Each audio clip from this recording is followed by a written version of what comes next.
Hey guys, tonight we're setting sail.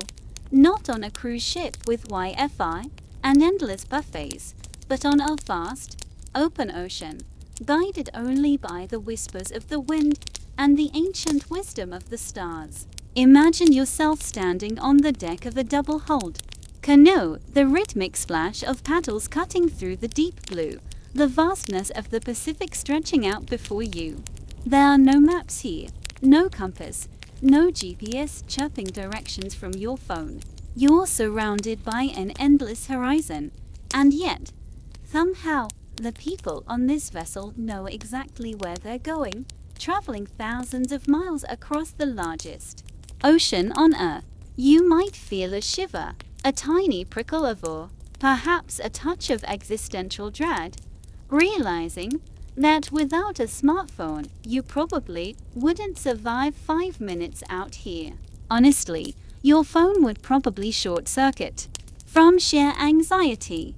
So, before you get comfortable, take a moment to like the video and subscribe, but only if you genuinely enjoy what I do here.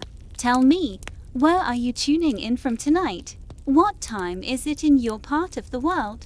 Now, dim the lights, maybe. Turn on a fan for that soft background hum, and let's ease into tonight's journey together. You're out there, in the middle of nowhere, or so it seems to your modern eyes. But to the Polynesian navigators, this wasn't nowhere. It was a vast, interconnected universe, teeming with signs. Your first lesson, perhaps, would be to look up. Above you, the night sky is a velvet canvas, absolutely ablaze with stars, far more than you'd ever see from a light-polluted city. The stars aren't just pretty twinkles here. They are your map, your compass, your clock. Imagine pointing your finger at a familiar constellation, perhaps the Southern Cross, and being told that its position relative to the horizon at different times of the night can tell you your latitude, or that its rising and setting points mark precise compass directions. It's an astronomical dance, performed nightly, and you are learning to read its intricate choreography. These navigators didn't just know the names of a few constellations. They knew hundreds, perhaps thousands, and understood their precise paths across the sky throughout the year. Think of it like a celestial clock face, constantly shifting, always providing information. You'd be taught to identify specific zenith stars that would pass directly overhead certain islands, acting as cosmic signposts.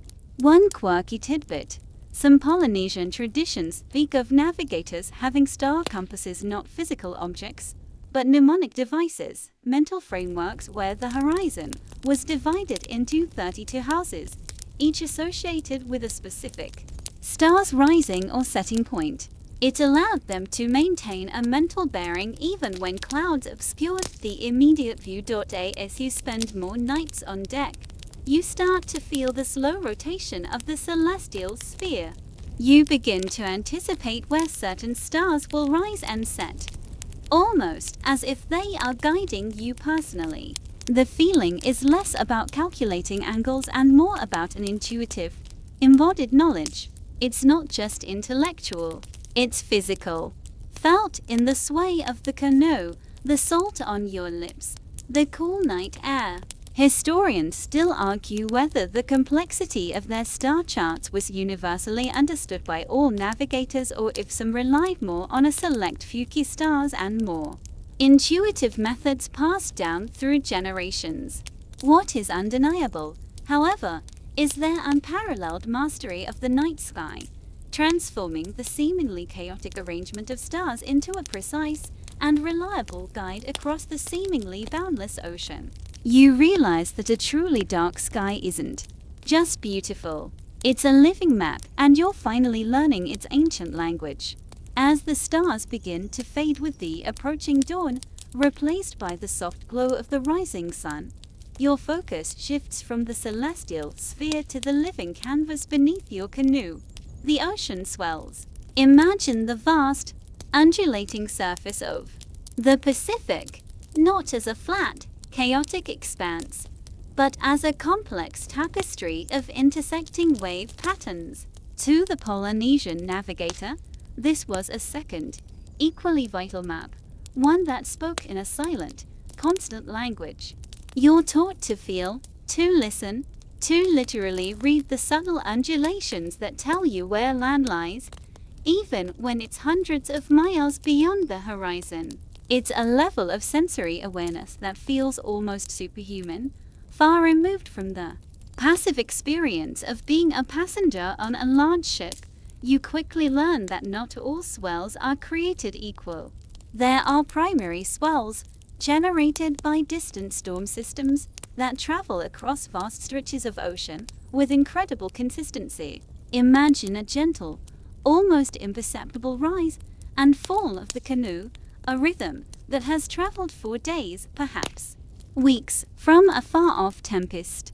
Then there are secondary swells, reflections of these primary waves bouncing off distant islands. You're taught to detect these subtle changes in direction and period, the way the canoe tilts and sways, the patterns of spray on the hull. It's like listening to a complex symphony where each instrument plays a part in revealing a hidden truth. One quirky tidbit: master navigators could even detect the unique wave patterns created by an island's lagoon, a phenomenon known as island wake, long before the island itself was visible. It was like feeling the heartbeat of the land through the water. This wasn't just theoretical knowledge. It was an embodied understanding, learned through countless hours on the open sea. You'd spend your days and nights attuning your body to the canoe's movements, feeling the subtle shifts in swell direction against your side, almost as if the canoe itself were an extension of your own senses. It's a bit like learning to ride a bike without looking at the handlebars, only with the added challenge of doing it blindfolded over thousands of miles. The slightest change in the canoe's pitch or roll could be a crucial piece of information. The challenge, you realize, is differentiating between the dominant swell patterns and the more localized waves generated by wind. This requires immense concentration and a deep, intuitive connection with the ocean. Historians still argue whether the navigators used specific wave diagrams or if this knowledge was primarily mnemonic, passed down through oral traditions and practical demonstration. What is certain is that this ability to read the ocean swells allowed them to hold a course, even under cloudy skies when the stars were obscured. You begin to understand that the ocean, far from being a terrifying void, was a living chart, constantly broadcasting its secrets to those patient and perceptive enough to listen. It's a humbling realization, seeing how deeply connected these ancient voyagers were to their environment, transforming what we perceive as chaos into a perfectly legible map. With the sun now fully illuminating the vast expanse of the Pacific, your attention would be drawn to the subtle clues presented by the sky above and the life within the air, bird and cloud omens. Imagine the quiet intensity of a navigator scanning the horizon, not just for a glimpse of land, but for the almost imperceptible movements of nature that signal its presence. These aren't just pretty birds flying by. They are living compasses, and the clouds aren't merely weather patterns. They are distant landmasses casting their ethereal reflections. It's a profound lesson in hyper-awareness, where every rustle of a feather or shift in cloud formation holds vital information. You'd learn to connect with the environment in a way that feels almost supernatural. You'd soon discover that certain species of birds were particularly significant. Imagine the sight of a land-nesting bird, like a frigate bird, or a tern, flying purposefully in a specific direction. If you saw these birds heading out to sea in the morning, they were likely going to feed and would return to land in the evening. But if they were flying away from you in the evening, or especially towards you in the morning, It strongly indicated land in that direction. It's a surprisingly simple yet incredibly effective natural beacon. One quirky tidbit. Some navigators were so skilled at observing bird flight that they could differentiate between the flight patterns of birds returning to a nesting island versus those just fishing in open waters, a crucial distinction that separated a good omen from a false lead. Equally important were clouds. You might look up and see a particular type of cloud formation, a faint, almost shimmering glow on the underside of a cloud far on the horizon. This, you'd be taught, is the reflection of a lagoon's shallow, light-colored sand on the underside of a cloud, even when the island itself is still well below the horizon. Or perhaps you'd spot specific cloud types that tend to form over land masses due to convection, appearing fixed in place while other clouds drift past. It's like seeing a ghostly image of the land projected onto the sky long before you can physically see it. It makes you wonder how many early explorers sailed right past islands they couldn't see because they hadn't learned to read the atmosphere.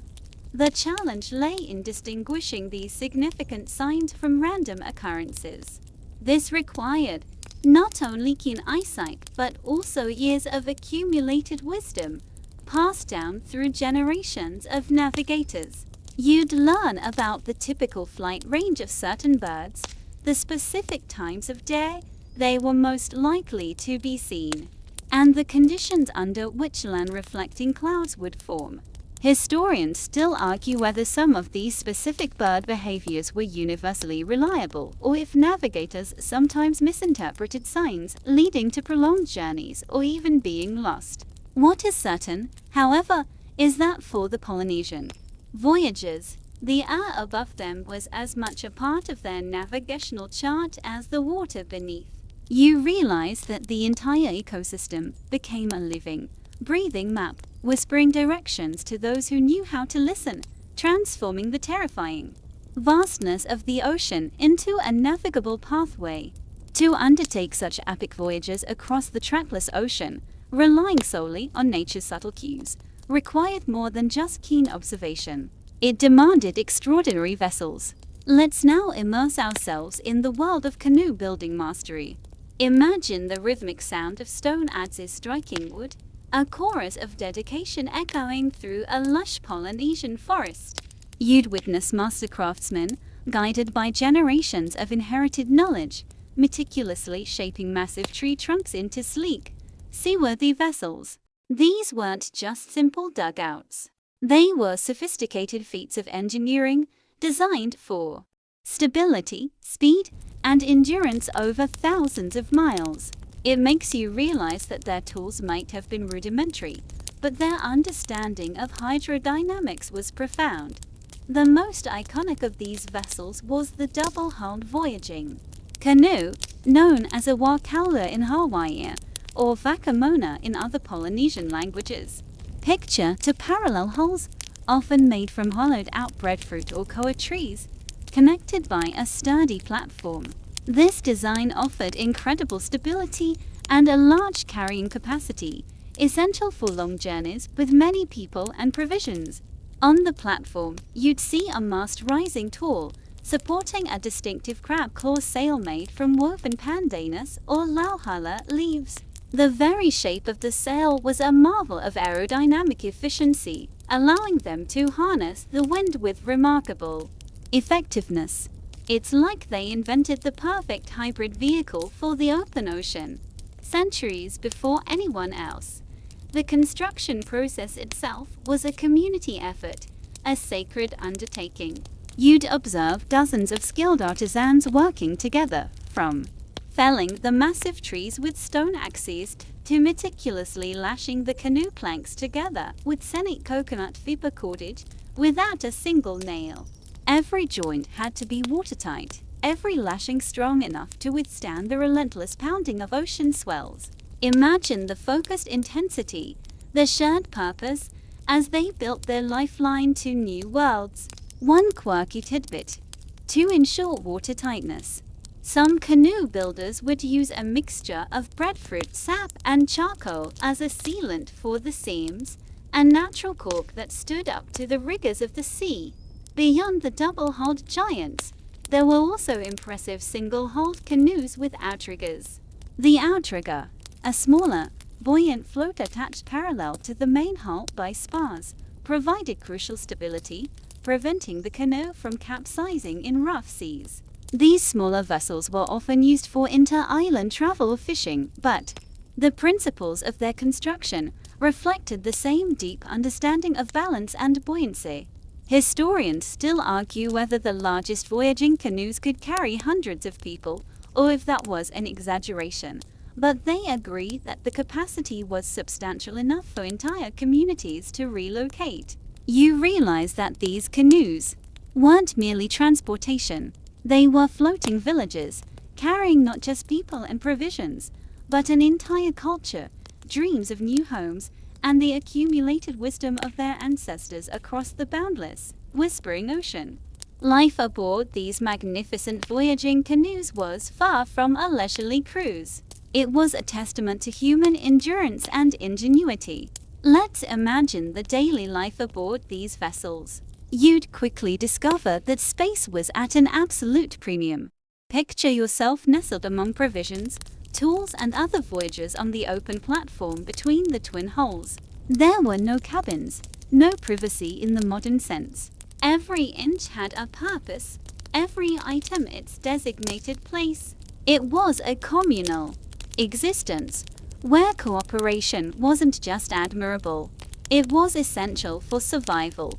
Your day would likely begin before dawn, roused by the gentle rocking of the canoe and the first slivers of light painting the eastern sky. Tasks would be distributed immediately. Some would take up paddles there, strokes falling into a steady, rhythmic cadence, propelling the massive canoe forward when the winds were calm or unfavorable. Imagine the quiet grunts of effort, the muscles working in unison, a silent symphony of human power. Others might tend to the sails, adjusting them to catch every puff of wind, their movements precise and economical. Every person had a role, from maintaining the canoe to preparing meals. Meals themselves were simple and efficient. You wouldn't find a gourmet kitchen here. Food consisted primarily of preserved items, dried fish, fermented breadfruit paste, and perhaps some coconuts, or fresh water gathered from rain.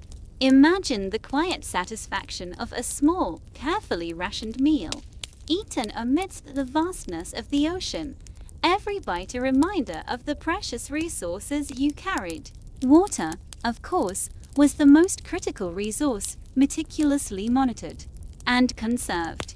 One quirky tidbit: some voyaging canoes would carry plants and even small animals, like chickens or pigs, on board, not just for future food, but for ceremonial purposes upon reaching new land, and also, amusingly, as a kind of living early warning system against loneliness or a lack of things to talk to. Hygiene was basic, relying on seawater for washing. Sleep would be snatched in short bursts, often with many people sleeping together for warmth and security, lulled by the constant motion of the waves. There was no escaping the elements: the sun, the salt spray, the occasional downpour. You'd learn to live in intimate proximity with your fellow voyagers, forging bonds that would last a lifetime. Historians still argue whether the psychological strain of such long, monotonous journeys was a greater challenge than the physical hardships, but both clearly pushed the limits of human endurance. You realize that life on these canoes was a microcosm of society, stripped down to its bare essentials, a testament to the resilience and adaptability of the human spirit when faced with the boundless challenge of the open sea. Every creak of the canoe, every splash of a wave, became part of the enduring rhythm of survival. Now, imagine the feeling of anticipation, the quiet hum of excitement, as these intrepid voyagers, approached a potential new home. But what exactly were they hoping to find? Let's consider island life before their arrival. You'd picture a landscape untouched by human hands, a pristine Eden where nature reigned supreme. These were often volcanic islands, rising dramatically from the deep blue, cloaked in dense, vibrant green vegetation. The air, instead of the salty tang of the open ocean, would be rich with the scent of damp earth, unknown flowers, and perhaps the faint, sweet perfume of ripening fruit.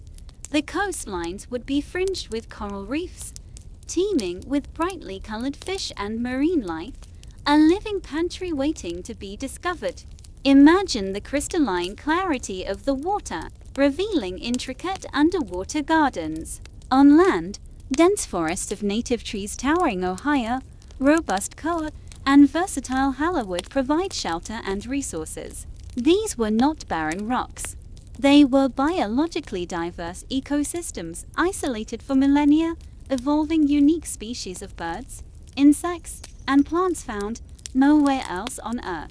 It was truly a lost world, waiting to be found. The silence, too, would be profound.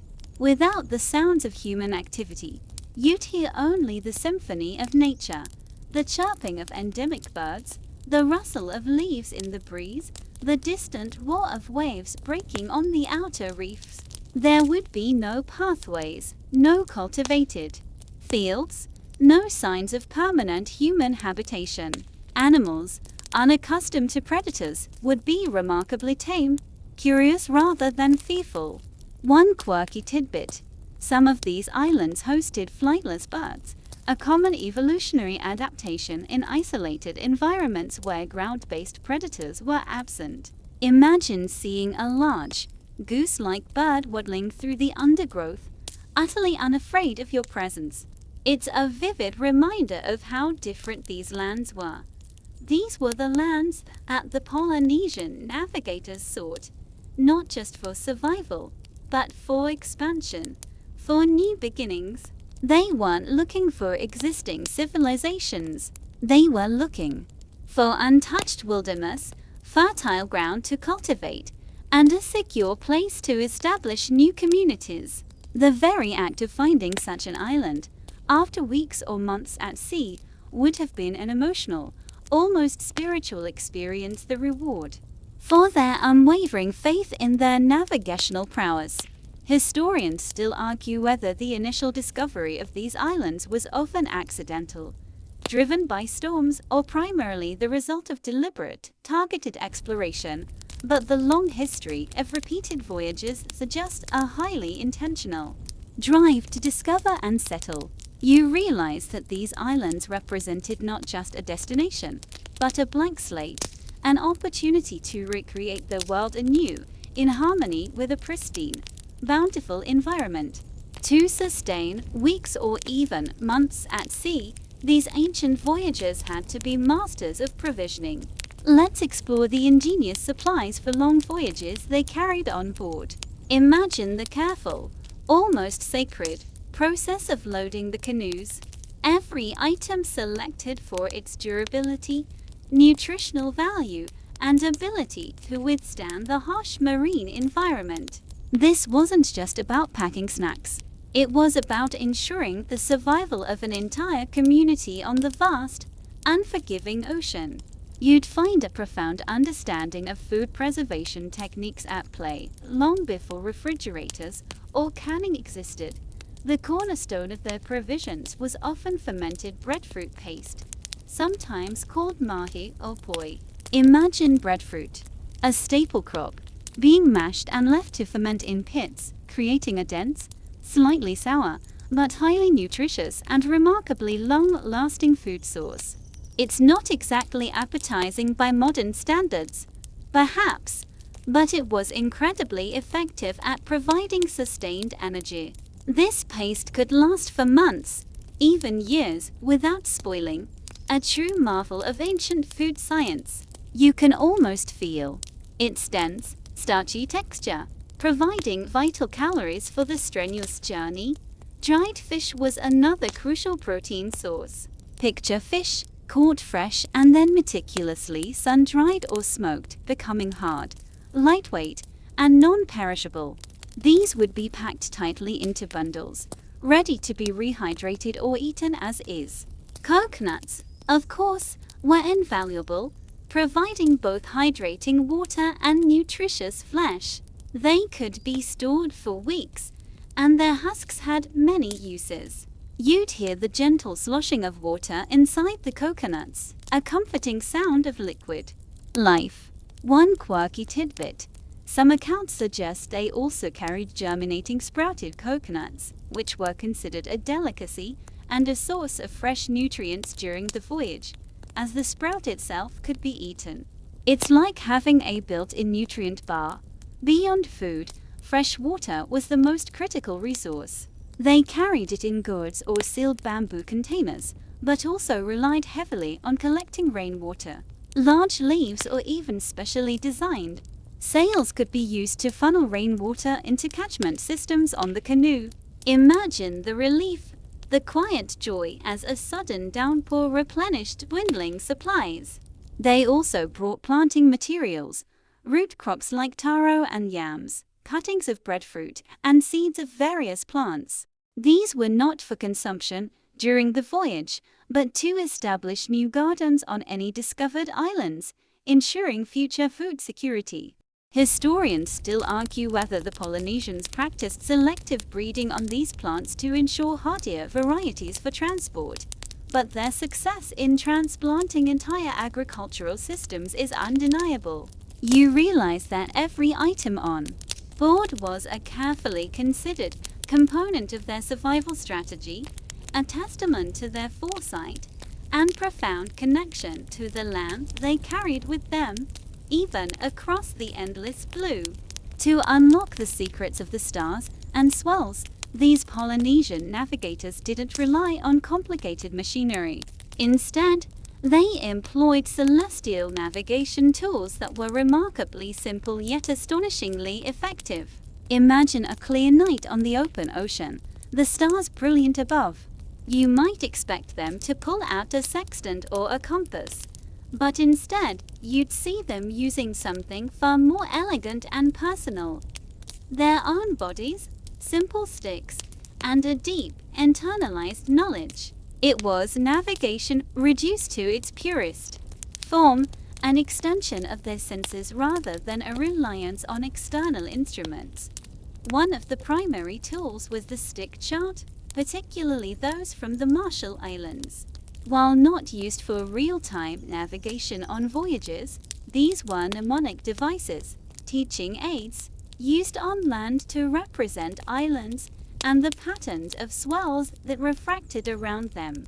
Imagine a delicate latticework of sticks, with shells representing islands, demonstrating how ocean swells would bend and intersect, guiding a student's understanding of wave phenomena.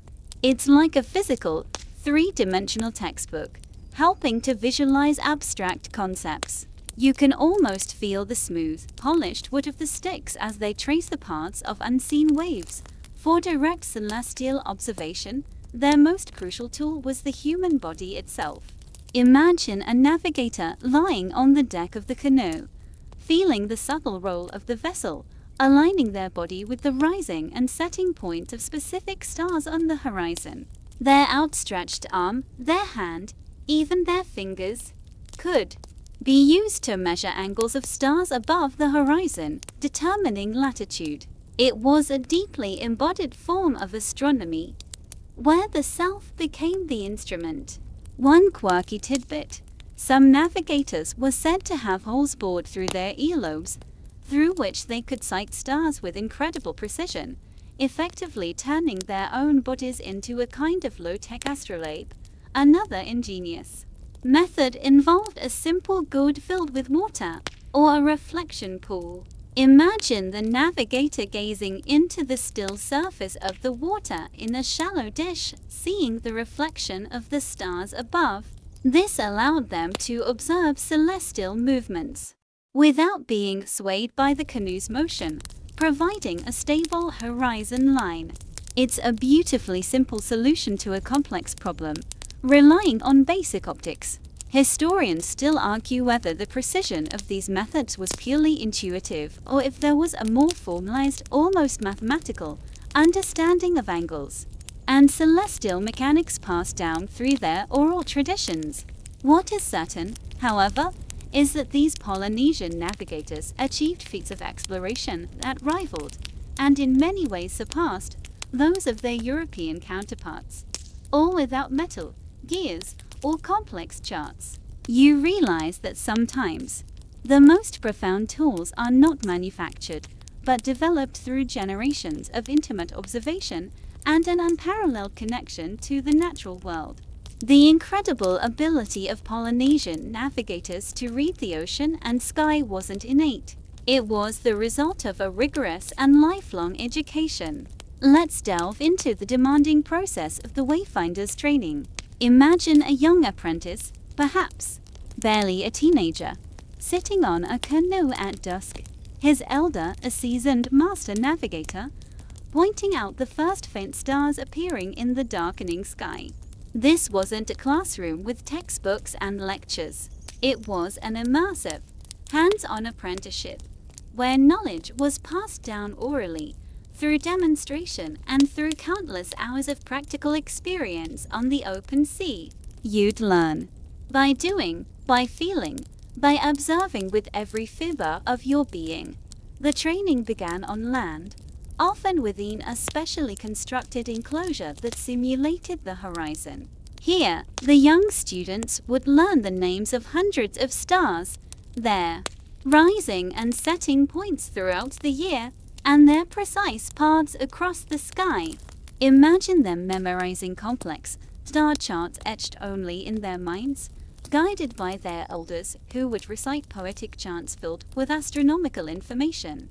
It was an intellectual feat, demanding incredible memory and observational skills. They'd learn to identify the subtle changes in swell patterns that indicated the presence of unseen islands, using the stick charts we mentioned earlier as visual aids. One quirky tidbit: some training involved sitting in a pit or dug-out hollow on land to simulate the view from a canoe, while the master navigator described the surrounding waves and stars, forcing the student to internalize the complex sensory data. But the real test came at sea. The apprentices would accompany their masters on progressively longer voyages, learning to read the swells by feeling them through the hull of the canoe, not just by sight. They'd learn to interpret the flight patterns of birds, the color of clouds, the taste of the salt in the air, and the subtle variations in watercolor. Every sensory input became a piece of the navigational puzzle. You'd be taught to hold a mental bearing for days on end, even when you couldn't see the stars or sun, relying solely on your body's perception of the swells. It was a holistic education, integrating astronomy, oceanography, meteorology, and an unparalleled intuition. The training was often lifelong, with navigators continually refining their skills and adding to their knowledge base. Becoming a Palu Master Navigator was the highest honor, a testament to years of dedication and an unblemished record of successful voyages. Historians still argue whether the knowledge was highly secretive, passed down only within specific families or guilds, or if it was more broadly accessible to those with the aptitude. What is certain, however, is that this rigorous, embodied education produced a class of navigators whose skills remained unmatched for centuries, allowing them to explore and settle the vast Pacific. You realize that this was more than just learning facts. It was a transformation, turning individuals into living compasses, seamlessly connected to the pulse of the ocean and the silent guidance of the stars. The immense ambition to explore and settle the vast Pacific wasn't born out of thin air. It was deeply intertwined with mythical origins of journeys and ancient legends that fueled their courage and purpose. Imagine sitting around a crackling Fly out on a tropical beach, the rhythmic sound of waves a backdrop to the captivating voice of a storyteller. You'd hear tales of courageous ancestors, guided by deities or legendary heroes, embarking on perilous voyages into the unknown, driven by prophecy or the lore of new lands. These weren't just bedtime stories. They were blueprints for exploration, embedding the spirit of discovery deep within their cultural DNA. Many Polynesian traditions speak of Hawaii, a mythical homeland, often described as a spiritual or ancestral dwelling place from which all Polynesian peoples ultimately originated. Imagine this as not just a geographical location, but a powerful concept, a common point of departure, a shared heritage that bound diverse island groups together. The impulse to voyage, then, wasn't just about finding new physical land, but about replicating the sacred act of the first ancestors, reaffirming their connection to a powerful past. It's a bit like having a foundational story that encourages you to always keep exploring, to always seek the next horizon. Specific deities were often associated with these epic journeys. Tangaroa, the god of the sea, was a powerful force, both to be feared and revered. Navigators would make offerings and chant prayers to him, seeking safe passage and favorable winds. Imagine the quiet reverence as a small offering of kava or a carefully carved amulet is gently placed upon the waves before a voyage begins, a silent plea for divine protection. Heroes like Maui, a trickster demigod found in many Polynesian mythologies, are often credited with fishing islands out of the sea or ensnaring the sun to lengthen the day, embodying the audacious spirit of creation and exploration. His stories, filled with daring and cunning, would have inspired generations of voyagers to face impossible odds. These myths weren't merely fanciful tales. They provided a psychological framework for enduring the immense challenges of deep sea navigation. They imbued the act of voyaging with spiritual significance, transforming what might otherwise be terrifying into a sacred quest. Historians still argue whether some of these mythical journeys have a basis in actual historical migrations that were later embellished, or if they are purely allegorical narratives. But what is certain is that these rich tapestries of myth provided the cultural impetus, the spiritual strength, and the shared narrative that propelled the Polynesian people to explore and settle the largest ocean on Earth, transforming fear of the unknown into a profound sense of destiny. You realize that sometimes the greatest maps are not drawn on parchment, but etched into the heart and soul through the power of story. The moment of first contact with new lands must have been an overwhelming cascade of emotions for these weary voyagers. Imagine the long weeks or months at sea, the endless horizon, the constant vigilance for subtle signs. Then, faintly at first, a smudge on the distant horizon, not a cloud, but something fixed, something green. You'd feel the surge of adrenaline, the collective gasp of relief, as the smudge slowly resolves into the unmistakable outline of land. It's a moment of profound triumph, the culmination of generations of knowledge and incredible courage. You might feel a tear prick your eye, a testament to the sheer relief after such an arduous journey. As the canoe drew closer, the scents would change. The crisp, salty tang of the open ocean would gradually give way to the rich, earthy aromas of vegetation, of damp soil, of unseen flowers carried on the breeze. You'd begin to distinguish the deep green of a mountain slope from the lighter green of a coastal forest, the white line of breaking surf, and then, finally, the golden stretch of a sandy beach. The sounds, too, would shift. The constant lapping of waves against the hull would be joined by the calls of unfamiliar birds, the rustle of leaves, and perhaps the murmur of a freshwater stream tumbling down a rocky slope. It's a sensory awakening after the monotonous expanse of the sea.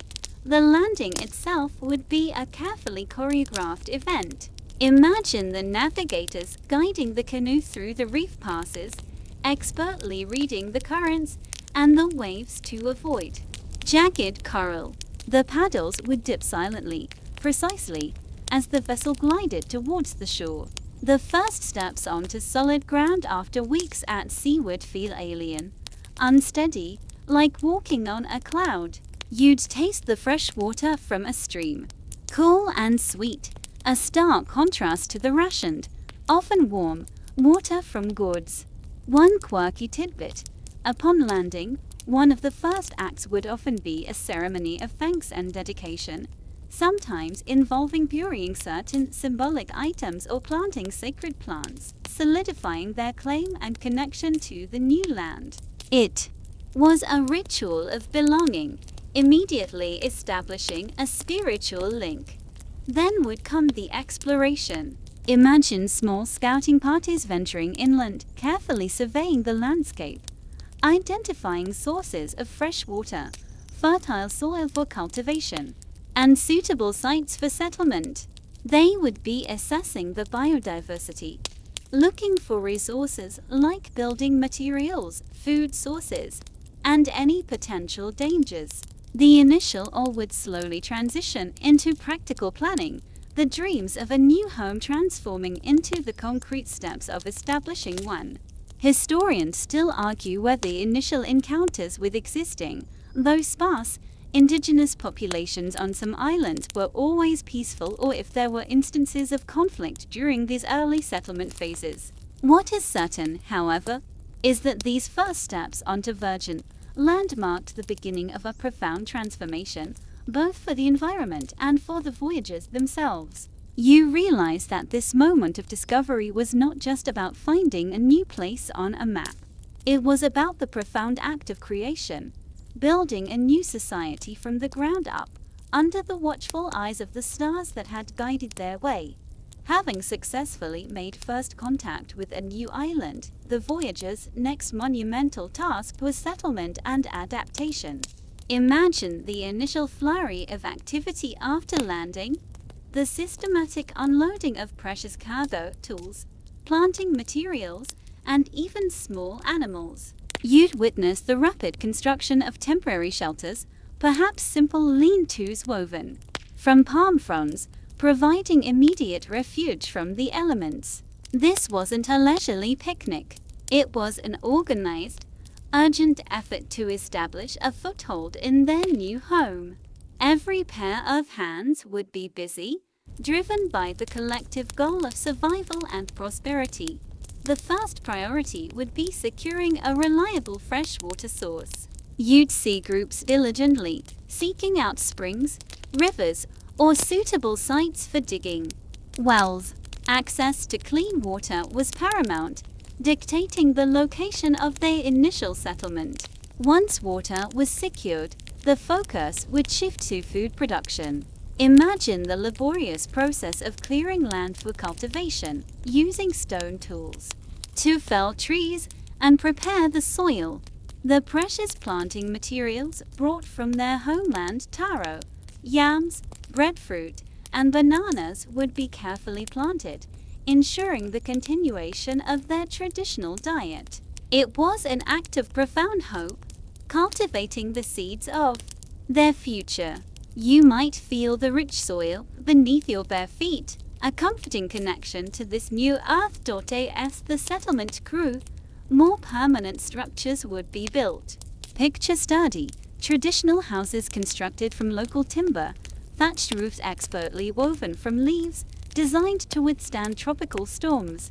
There would be a gradual shift from the communal existence of the canoe to the establishment of individual family dwellings and larger communal structures.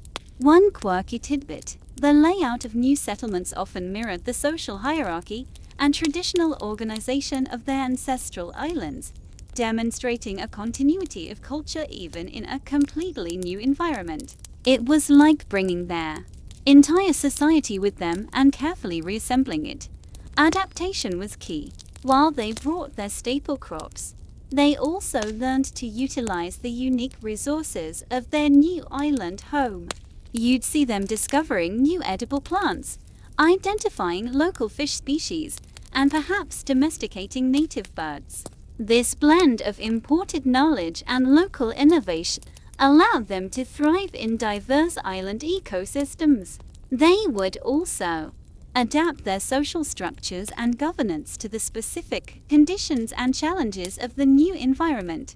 Historians still argue whether the initial population numbers on these founding voyages were large enough to ensure genetic diversity, or if successive waves of migration were necessary for long-term survival. What is certain, however, is that the process of settlement was a dynamic interplay between preserving tradition and embracing innovation, transforming pristine wilderness into thriving Polynesian societies. You realize that building a new home was not just about physical construction. It was about weaving a new cultural fabric, thread by thread, into the landscape. Despite their remarkable success, the Polynesian voyages were far from easy. They were fraught with immense challenges of exploration, pushing the limits of human endurance and ingenuity.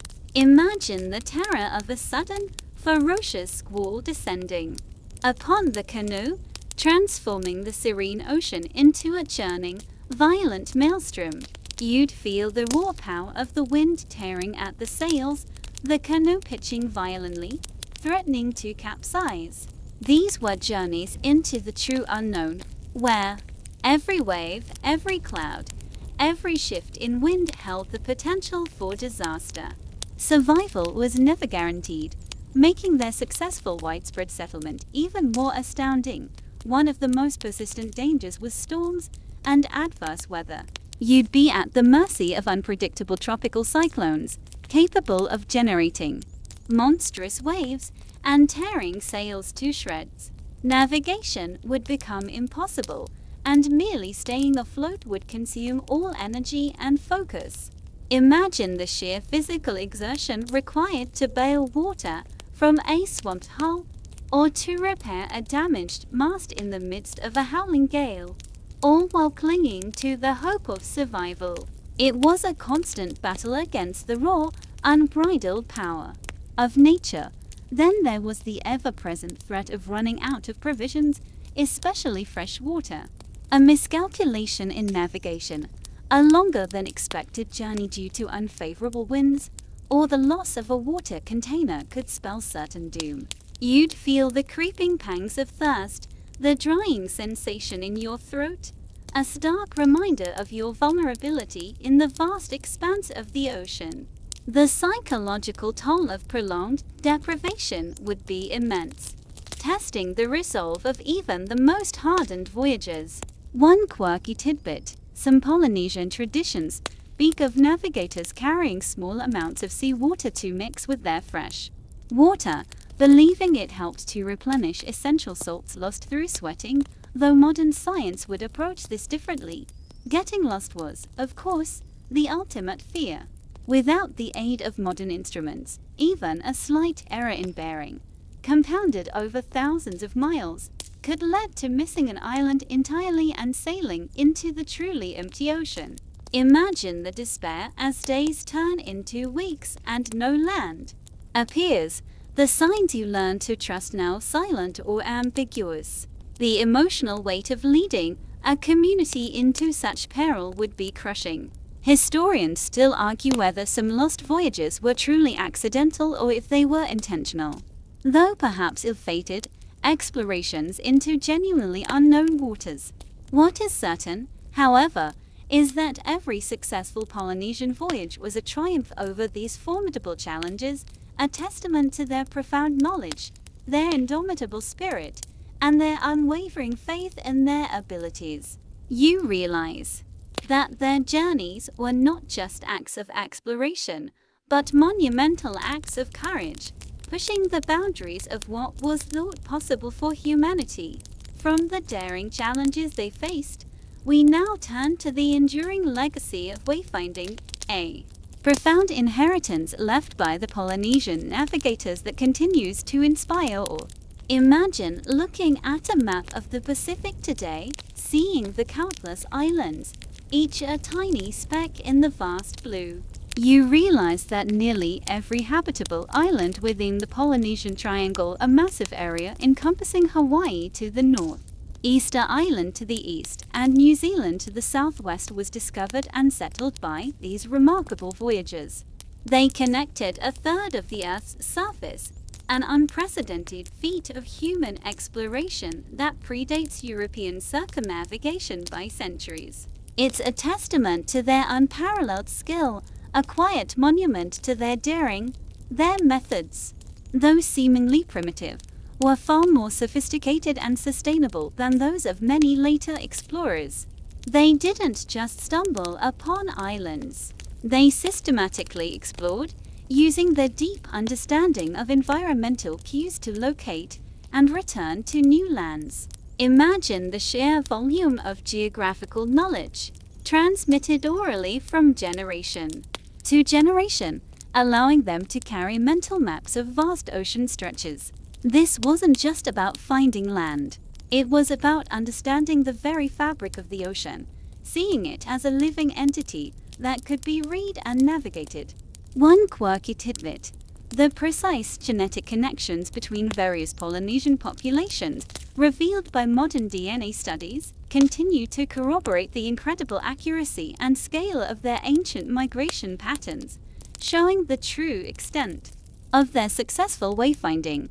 The legacy also lies in their deep cultural connection to the ocean. For Polynesians, the sea wasn't a barrier but a pathway, a source of life and identity. You'd see this reflected in their stories, their art, their reverence for marine life, and their continued seafaring traditions. Their way of life fostered a profound respect for nature and a sustainable relationship with their island environments, born from the intimate knowledge required for survival on such challenging voyages.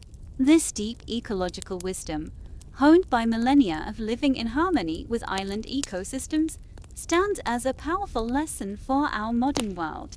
The very act of traversing vast distances without instruments instilled a profound confidence and resilience. This spirit of exploration, of overcoming immense odds, is a core part of their cultural identity that persists today. Historians still argue whether the decline in long-distance voyaging in some areas after initial settlement was due to environmental factors, political changes, or simply a lack of new islands to discover, but the knowledge itself was never truly lost. You realize that the ripples of their voyages still spread across the Pacific, influencing everything from language patterns to artistic motifs. Their mastery of the ocean, their courage in the face of the unknown, and their ability to thrive in challenging environments remain a powerful and inspiring chapter in human history, a silent testament to the extraordinary capabilities of ancient peoples. Though centuries have passed, the ancient knowledge of Polynesian navigation is not merely a historical footnote. It is experiencing a vibrant modern wayfinding revival. Imagine standing on a bustling dock today, not in the distant past, but in places like Hawaii or New Zealand, watching as a meticulously crafted double-hulled canoe, almost identical to those of old, prepares for a long voyage. You'd see young men and women, often descendants of the original wayfinders, learning to read the stars, feel the swells, and interpret the flight of birds, just as their ancestors did. This isn't just academic study. It's a living, breathing reconnection with a profound heritage. The most famous example is the Hokulea, a replica of an ancient voyaging canoe, which has sailed tens of thousands of miles across the Pacific since its maiden voyage in the 1970s. Imagine the excitement, the quiet determination, as this canoe, guided only by traditional methods, successfully navigates from Hawaii to Tahiti, then across the entire Pacific, even circumnavigating the globe.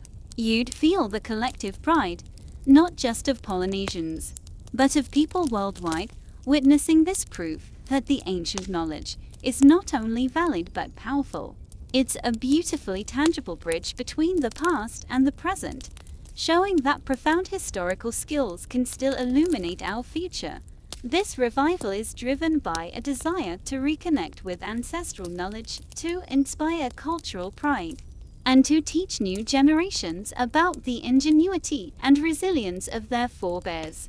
You'd find students learning not just navigation techniques, but also the Hawaiian language, traditional chants, and the holistic worldview that guided the ancient voyagers. It's a comprehensive cultural renaissance, ensuring that the wisdom of the past isn't lost to the digital age. One quirky tidbit: modern wayfinders often carry a single, simple gourd filled with water, just like their ancestors, not for survival, but as a symbolic link to the ancient practices and a reminder of the preciousness of water on long voyages. The impact of this revival extends beyond just navigation. It has fostered a renewed sense of environmental stewardship, reminding people of the delicate balance of island ecosystems and the importance of sustainable living. Lessons learned through generations of close interaction with nature. It has also inspired indigenous communities globally, demonstrating the value of preserving traditional knowledge and cultural practices.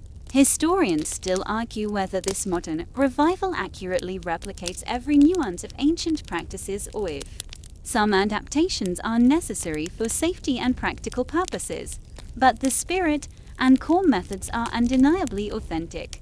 You realize that by looking back at the ancient ways, we can find inspiration for navigating the challenges of our own time. The silent wisdom of the stars, the rhythmic pulse of the ocean, and the courage of those ancient mariners continue to guide us, a timeless lullaby urging us to explore, to learn, and to reconnect with the enduring spirit of humanity. And now, as the ancient currents of wayfinding gently recede, let your own mind drift into the quiet vastness. The images of starlit skies and boundless oceans, of sturdy canoes and intrepid voyagers, soften and blur at the edges. Feel the gentle sway of your own metaphorical vessel, carried by unseen currents towards a peaceful shore. The wisdom of those who read the world without maps, who trusted the whispers of nature, now becomes a soothing presence within you. Allow the rhythm of their enduring journeys to become your own gentle lullaby, carrying you softly, effortlessly, into the depths of a tranquil sleep.